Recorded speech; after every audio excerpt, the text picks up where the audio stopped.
You're talking about standard units. We said a mole is a great unit to actually count things. Specifically, we're going to be kind of silly with it, but specifically, a mole is supposed to count little tiny things, okay, like atoms and molecules. But everything needs to have a definition. And actually, we used this same isotope of carbon, carbon-12, the other day when we defined what an atomic mass unit was. And we can actually still pick on carbon-12 if we have 12 grams of carbon-12 atoms, then we have a mole of carbon-12 atoms. So in this class, we've already done a lot with equivalency statements, and that's one more important equivalency statement. And yes, you will want to memorize the fact that 1 mole of anything is equal to 6.022 times 10 to the 23rd of those things. Okay? Yeah. And it's called Avogadro's number. And I'm going to try to kind of put in perspective how big that number is. And the abbreviation for a mole, I just think this is so funny. You get to drop the E. M-O-L-E, it's M-O-L. You're welcome. There's actually a mole day, and mole day is in the fall, and it focuses on the power, 6.022 times 10 to the 23rd. So 1023 is mole day. Gotta love those scientists, okay? So it's a thought. All right, so equivalency statements. So mole is counting particles, right? So we do that all the time. If somebody says, I have a dozen eggs, you have 12 eggs, right? If somebody says, I have a gross of pencils, you have 144 pencils. I guess I should say the whole thing with the egg and the pencils, those are probably exact counted numbers. And I have looked it up before, but there is actually uncertainty in, I'm pretty sure, 6.022. Remember we talked about numbers packed up in scientific notation. We count the sig figs in the coefficient. Okay, so there is uncertainty in that. But so it's similar, equivalency statements, counting particles. Dozen, a gross, a mole. 12, 144, 6.022 times 10 to the 23rd. But don't forget that, we've talked about numbers in scientific notation.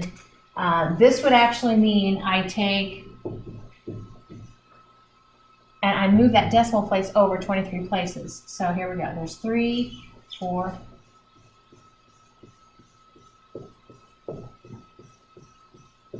and 1, 22, 23. Okay, so that's how many particles we have. You can start to put commas in there every 3. So that's a lot of particles. Something like that. So, like I said, it's used in science to count little things, but I'm going to kind of scale it up. I brought along some rice here. And so I have some statistics about rice, and you can kind of do these calculations based upon the volume of a rice particle. This, by the way, this has 2 times 10 to the 4th rice grains. I didn't count rice grains. I weighed it and kind of scaled it up. And in terms of a mole, it's 3.3 times 10 to the negative 20 moles. This is a fraction times 10 to the negative 20 moles. Okay, of rice grains. So if we have rice grains, we have a mole of rice grains, which would be problematic. I would not recommend this. You're going to cover the world, our Earth, is mostly water, oceans, classified as water. So you would cover the land masses up to a depth of 75 meters. So here's our meter stick. There used to be a show on TV, so 75 meters. That's bad. Used to be a show on TV called I Dream of Jeannie, like a long time ago. And so the Colonel, Jeannie, they were a cute couple. So the genie would give the Colonel a yes score. So one of these times I looked at these statistics, and so do not ask for a mole of rice grains, okay? That would be bad. It was major, not criminal. So again, with the rice grains, if we have a mole of rice grains, which would be bad, but to gather a mole of rice grains would be problematic. As much as rice is a staple in many different cultures for food, for their meals. Not a mole of rice grains have been grown since the beginning of time. Okay. And again, they can kind of chase these down based upon certain information that you can find on the internet. A mole of rice grains, if you were to gather them together in a box, it would be 120 miles on each side. You're like, again, don't ask for a mole of rice grains. So scaling it up to something, this one reminds me of Ghostbusters. Okay, when don't think of anything, clear your mind, clear your mind. They have the Stay Puft Marshmallow guy coming down the field. Well, a mole of normal marshmallows. Mole of normal marshmallows would again cover the United States, not all land, but up to a depth of 600 miles. Problematic. Snowflakes. A mole of snowflakes, and you know kind of how small snowflakes are, would cover the United States up to a depth of 1,000 meters, or 2/3 of a mile. And the thing about snowflakes is, if you study weather, you know that there's different types of snowflakes. Snowflakes can come in kind of different densities. But on to people. Well, actually not on to people, on to counting. So if we were to have people count up to a mole of objects, okay? And they're going to count one object per second, so 1001, 1002, 1003, 1004. And we get multiple people counting up to this number, okay? You would need, at the time this was written, all the people on Earth, 51,000 times all the people on Earth counting, which would be kind of difficult, and it would take us 75 years to collect it. That's just how big a mole is, okay? Supercomputer, at the time this was written, fast one that can calculate 1,000 minutes of instructions per second. That same computer could go ahead and knock out, if you've done much with programming, one of the things they have you do in programming is they just have you do a loop, like have your computer count. But you can have your computer count, this fast computer, the number of people in the United States, do that number of iterations, and it would go through the number of people in the United States times written in a second. But that same computer, if you're like, okay, dude, count up to 6.022 times 10 to the 23rd, it's going to take it 1.9 million years. It's kind of a silly thing, but it just kind of shows you. Hockey pucks, if you have a mole of hockey pucks, it would be equal in mass to the moon, so don't ask for that. Mole basketballs, it would be equal in volume to the Earth. You can get all those basketballs in one little basketball bag. And then I think this is the last one. You know how, like, if you see a penny, you pick it up because, hey, if you're like me, you look to see if it's heads up or tails up. But if we had a mole of pennies, you're like, dude, bring it on, right? That would add up, a mole of pennies, at the time this was written, everybody would receive 1.5 times 10 to 14 pennies if you dig them up, everybody on Earth. Which, it's going to be bad to have to deal with that many pennies. But then everybody can start spending, and this would really do wacko things to the economy, everybody can start spending, and at the rate of $1 million a day, everybody would still have, they wouldn't have run out of money. Because at that rate, they could live for 4,000 years. But like I said, problematic. That many pennies would cover, again, the land area about 420 years. Not really a happy thing at all, but like we saw an exhibit about the Pompeo exhibit when we were out seeing our son in, was it Portland maybe? But anyway, it was sad how all that love and these pennies. There's a connection there. So let's get on with kind of how we can use Avogadro's number. So again, Avogadro's number is more about tiny things. So now to kind of put things in perspective, water, we can actually count water molecules. Well, we don't count them, but we infer how many water molecules we have. How does this work? About 20 milliliters of water, 18 milliliters of water, which would be, oh gosh, which digit? I don't know, maybe about these two fingers together. That volume of water is a mole of water molecules. So water molecules must be pretty small. And that's what a mole is used. With every equivalency statement, we can come up with two conversion factors. I'm going to go ahead and mark these down. I'll mark the first one A and the second one B. Okay, so A and B. So all a conversion factor is, specifically in this case, is basically an equivalency statement that is turned into a ratio. And what we know is we can use that to our benefit to sock it in there and have units cancel and get down and work in the problem. So let's work a couple problems. Now the thing in brackets, this thing in brackets won't usually be there.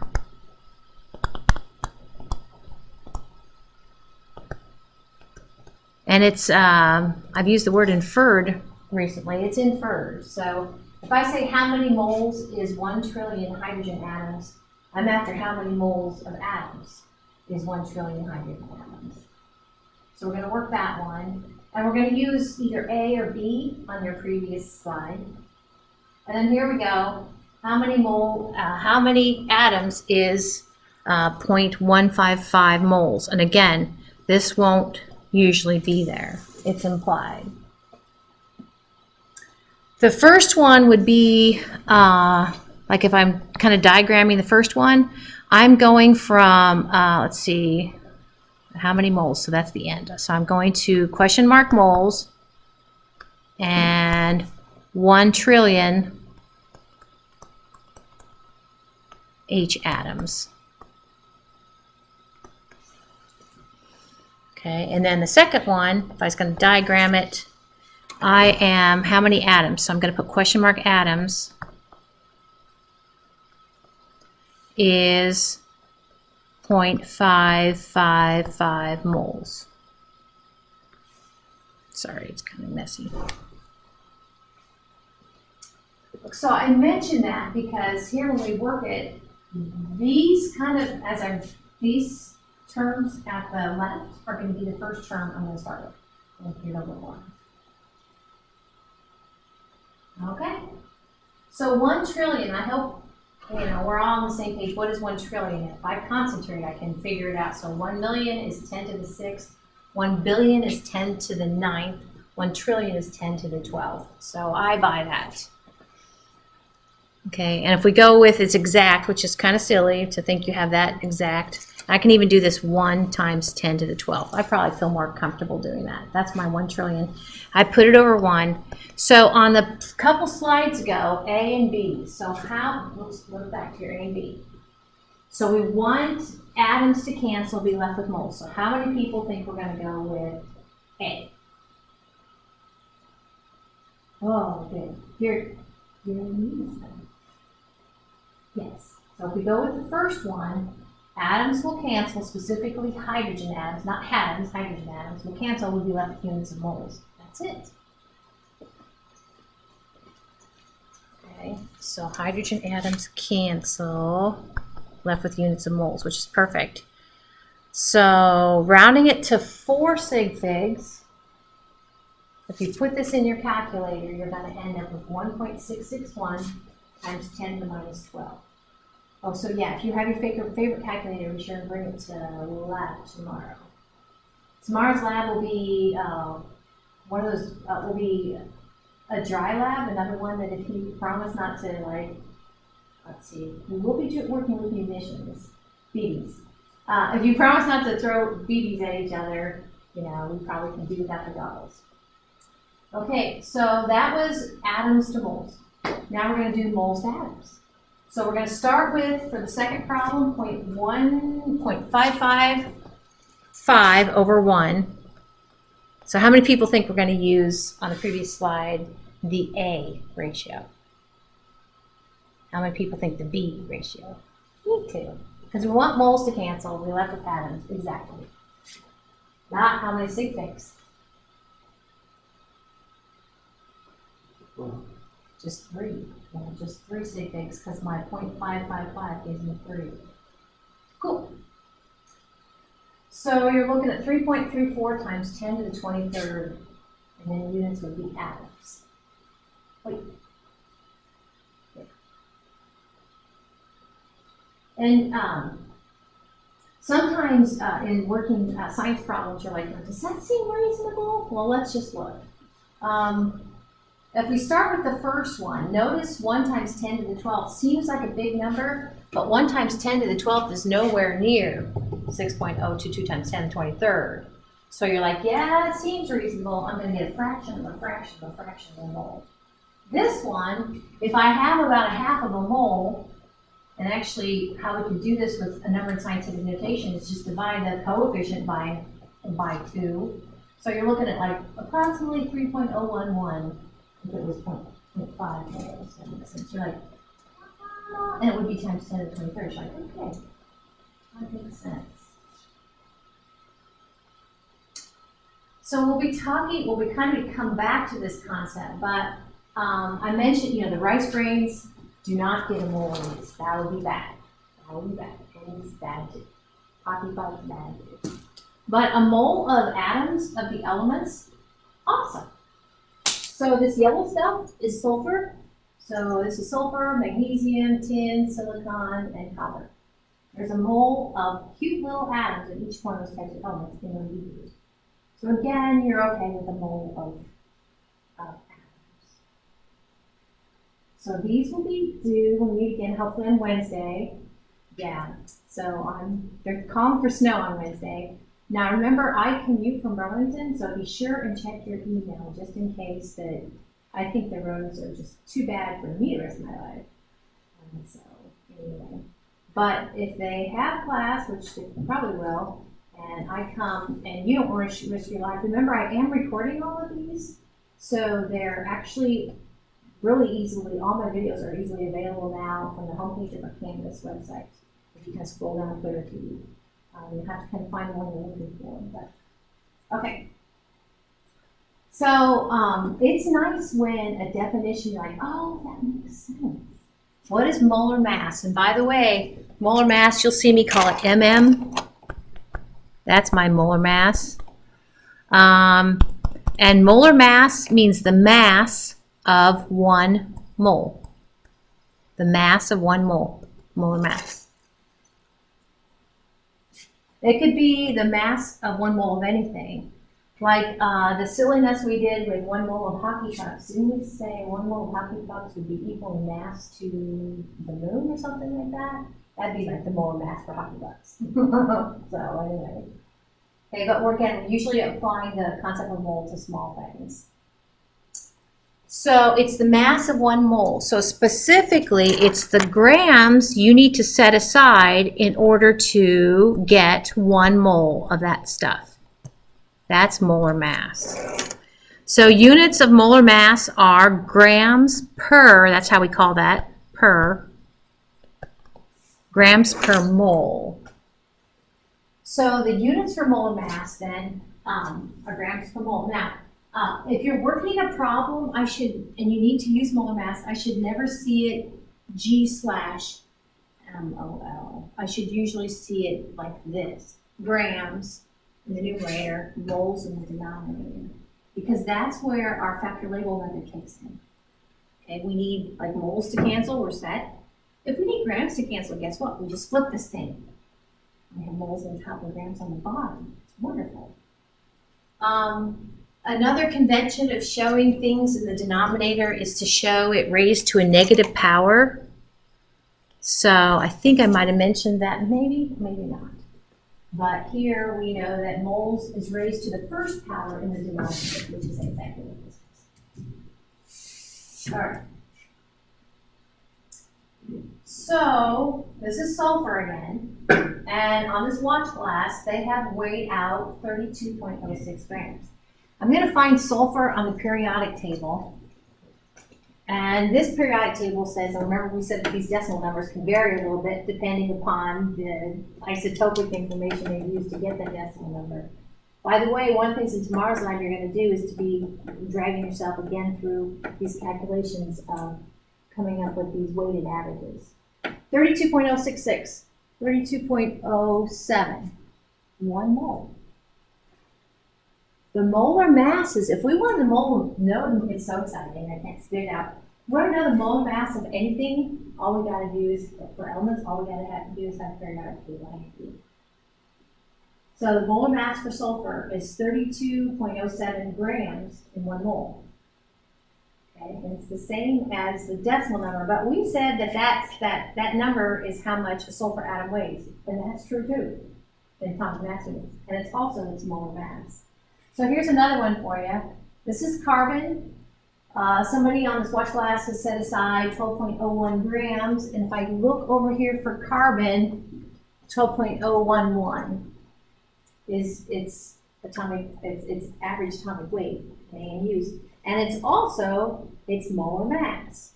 So for carbon, if you want 1 mole of carbon atoms and it's representative of Mother Nature, all you got to do is gather up 12.01 grams. That's it, molar mass. So it's like a physical property of that element. So the molar masses of all the elements are going to be different.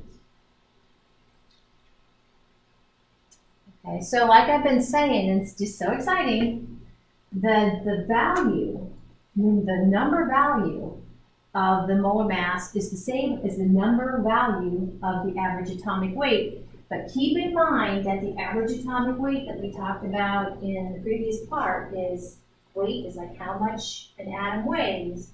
And we said you're not going to use kilograms or pounds or grams. You're going to have to use atomic mass units. Okay? And the units for molar mass are grams per mole. So grams per mole.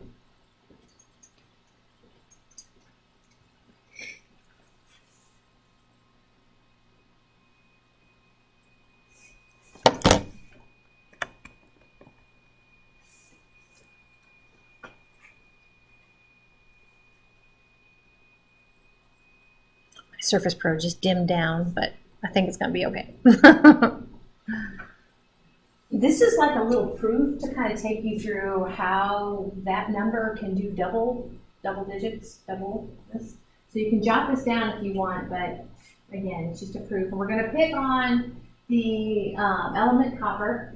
And from this periodic table, you're looking at 63.55 atomic mass units per copper atom. We could do this for any element.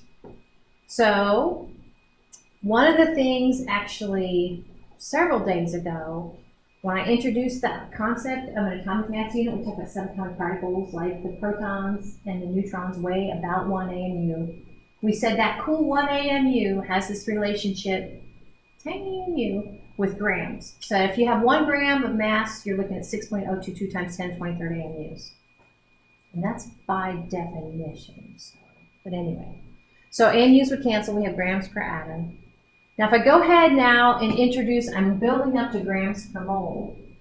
So if I go ahead and based upon what we're talking about today, if I want to get moles in the denominator, I know there are 6.022 times 10 to the 23rd atoms, in this case copper atoms, and 1 mole of atoms.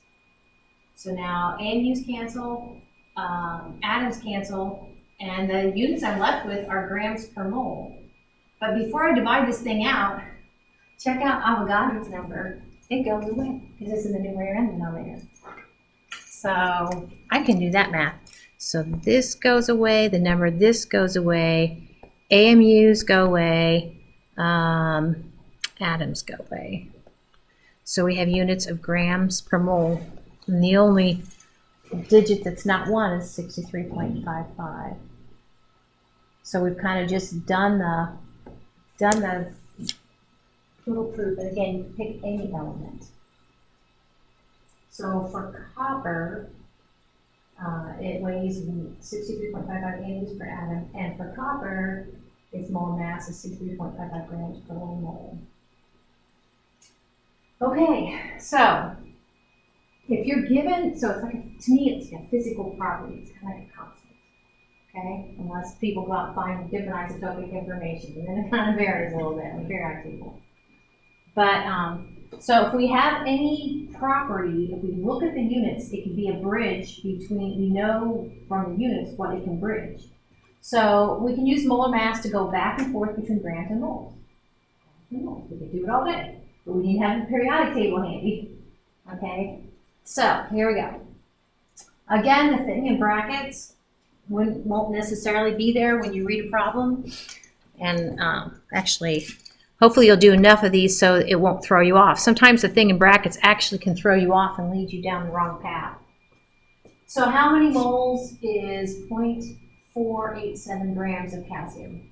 Well, you know it's going to be a fraction of a mole, because if I look at calcium, in order to have a whole mole, I need 40.08 grams. So you're like, oh, must be a fraction of a mole. Okay. Notice I'm not after atoms, I'm after moles. So from the periodic table, we find this from the average atomic weight of calcium. Remember, that's also the molar mass of calcium. Again, it's 40.08 grams per mole for calcium. We could flatten that out, or we could actually fluff it out. There are three options. But what I said before is I should never see a problem in this class, because you can't use the factor label method that way, where you write down your work and you do 40.08 G/MOL. No. You have to, I call it unpack it. 40.08 grams calcium for 1 mole of calcium, 1 mole of calcium for 40.08 grams of calcium, and we have this sort of a kind of cool equality thing going for calcium.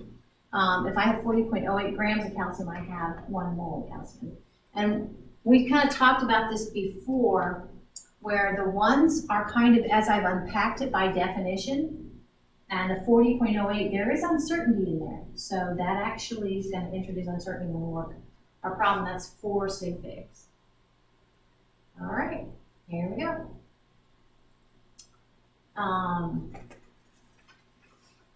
So this was a grams to problem. How many moles? Yeah, this is a grams to mole problem. So I think we'll go around the room. Okay, so I'll this down to you. I know you do. So Quinn, let's start with you. So what will our first term be to work this problem? 2.487. That's what I would do. Sorry. 0.487 grams of calcium. Thank you. Very good. And I would put it over 1. So I'm going to pick on you, Jared. I know you're just coming back from it, but on the previous slide, there were 2 ratios, and 1 ratio, I can get that down. On the previous slide, there were 2 ratios, and 1 ratio is going to get us down the road and have grams.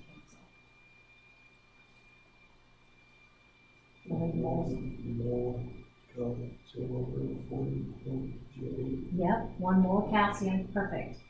Over 40.08 grams calcium. Great. So I'm thinking we're done. So back to you, RJ.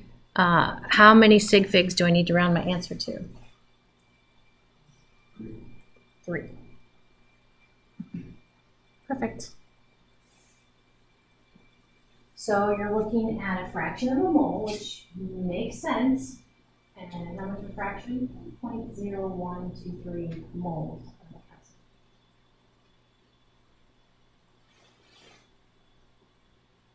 So that was a grams to moles.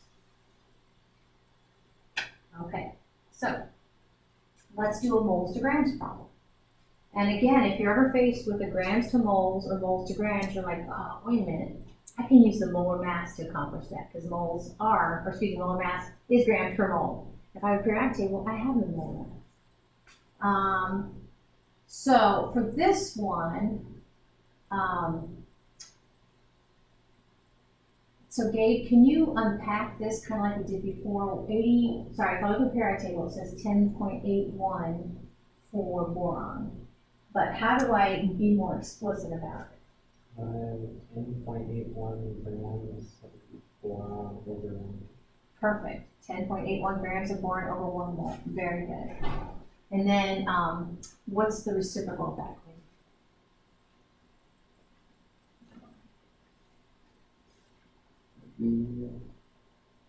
1.33 moles over 1 gram. No, you got ahead of me. No, the reciprocal, I just meant like the flip. So kind of, we said you can use it this way or you can flip it. So what would the flip look like? 1 mole over. Yep, 1 mole boron over 10.81 grams. Yep, this is the flattened out version. Very good. So on to you, Jared. What would our first term to work this problem be? You have to look at the previous slide to know what we're trying to convert.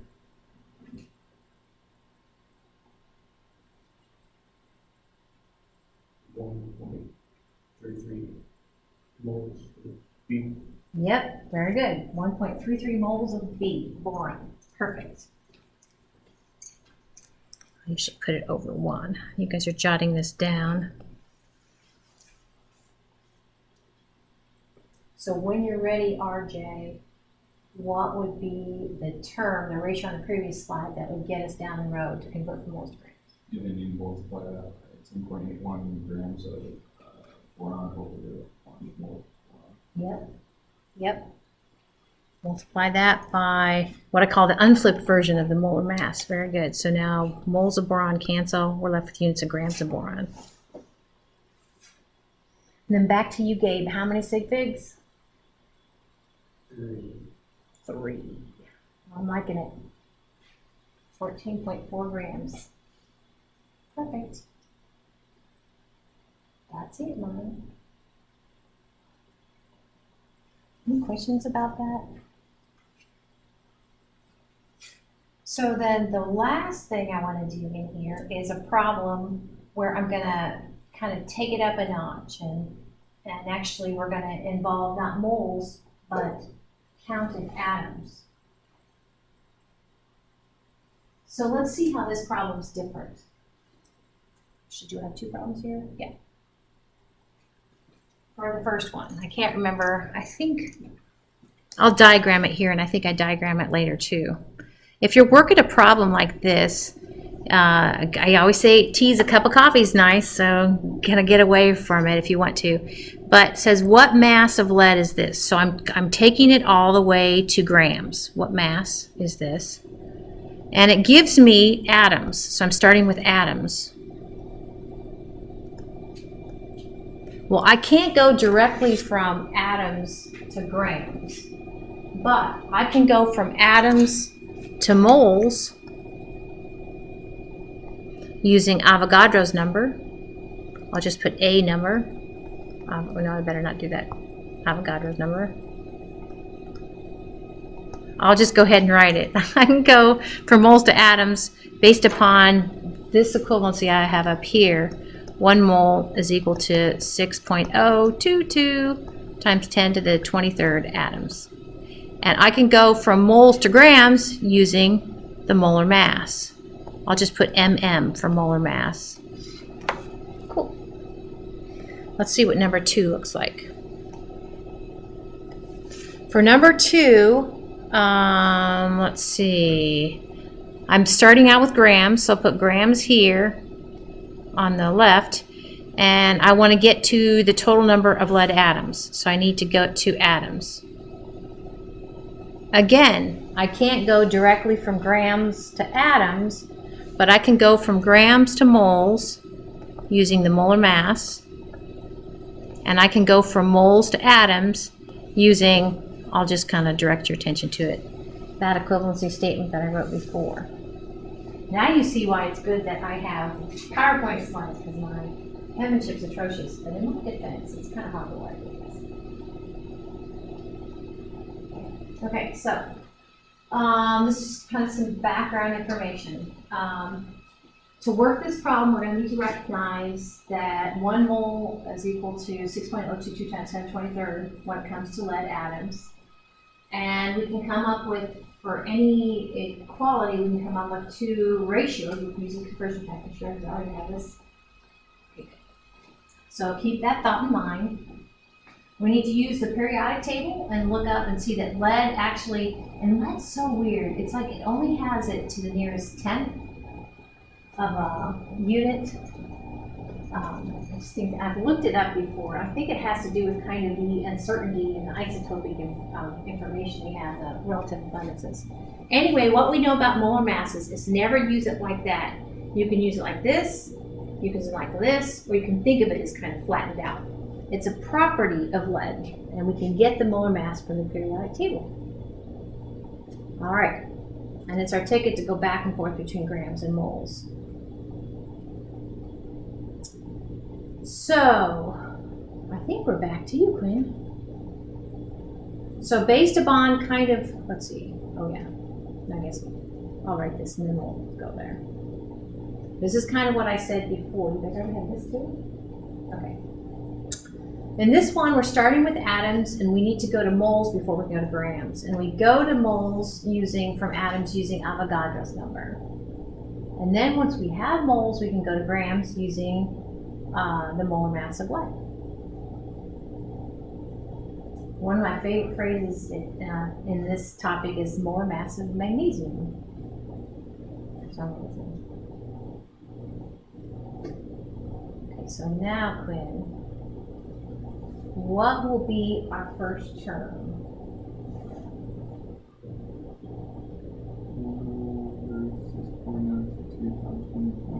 Nope.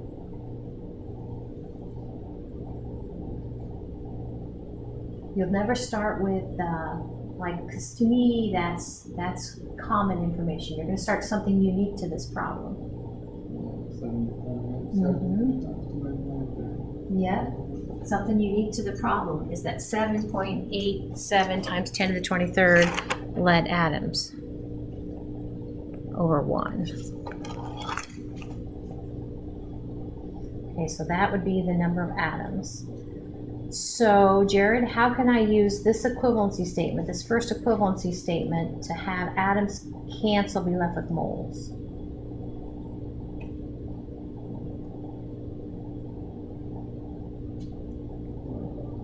Now remember, I know this is, remember I put it in brackets before? So kind of, that is in brackets. I don't know, I'm not an English person, but that's kind of like a scripted little phrase. Okay, so focus on the 1 mole instead of lead atoms. So again, we want to be left with moles and have atoms cancel, so that might help.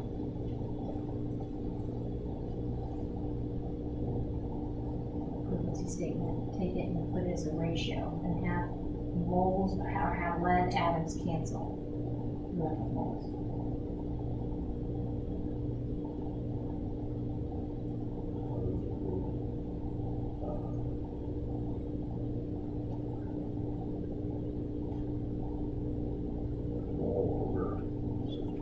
Yep, exactly. You got it. 1 mole and 1 mole of lead. Notice I have, instead of lead atoms, I just have 1 mole of lead over 6.022 times 10 to the 23rd lead atoms. Perfect. So my lead atoms cancel. Left with moles. So, RJ, how can I go ahead and use this now, molar mass, to go ahead and have units of moles cancel, be left with grams?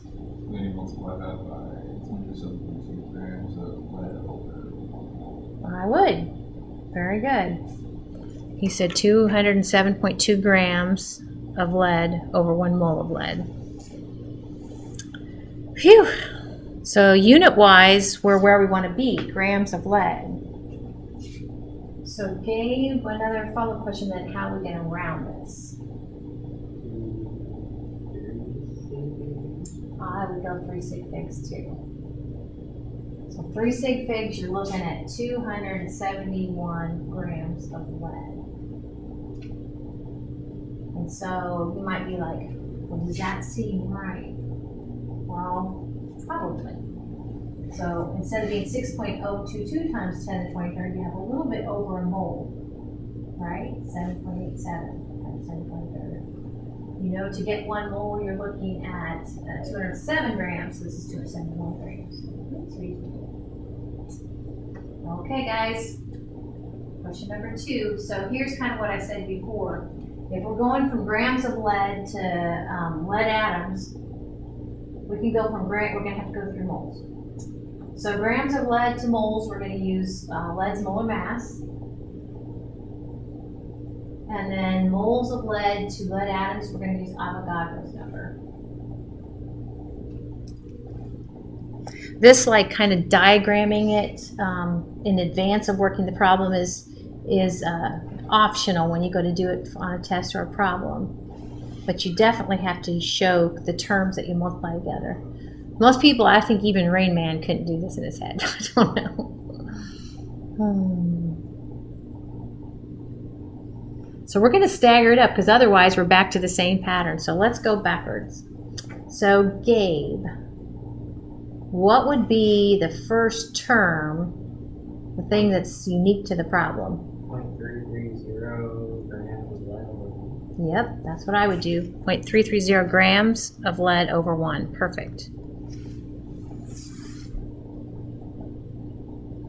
And then we're going to go from grams to moles. So RJ, how would we do that using the molar mass? Multiply by 1 mole of lead over 207.2 grams of lead. Yep, multiply it by 1 mole of lead over 207.2 grams of lead. Perfect. And then our grams of lead cancel. I'm digging it. We're left with units of moles, and we're on our way to atoms. So Jared, how can we use this equivalency statement? You had a kind of a similar question before, but now we're going from moles to atoms. And remember this is kind of just descriptive. How can we use this in blue to get moles to cancel and be left with atoms? 6.022 times 10 to the atoms over 1. Yep, you got it. 6.022 times 10 to the 23rd PB atoms over 1 mole. Perfect. Moles of PB, moles of lead will cancel. And actually, we have the units we want to be left with. But just one follow-up question then. What do you think, Quinn, how are we going to round it? 3, 6, 8. Yep, he's going with 3 because this is, remember, this is significant because it's a trailing 0 after the decimal. Yep, so 3 sig figs, and to show 3 sig figs, we're going to show 3 sig figs in the number and scientific notation in the coefficient. So 9.59 times 10 to the 20th lead atoms. A little less than a mole. Wow. 10 to the 26th would be the magnitude of a mole, so very bit less than a mole. Okay? Dun, dun, dun. So we're back to this slide too. Yay! So let's see. Tomorrow we've got lab. Yep. And like I said, it's a good one to kind of solidify. You guys are, I'll kind of show you where things are and just kind of turn you loose to work together and knock out lab tomorrow. So, okay.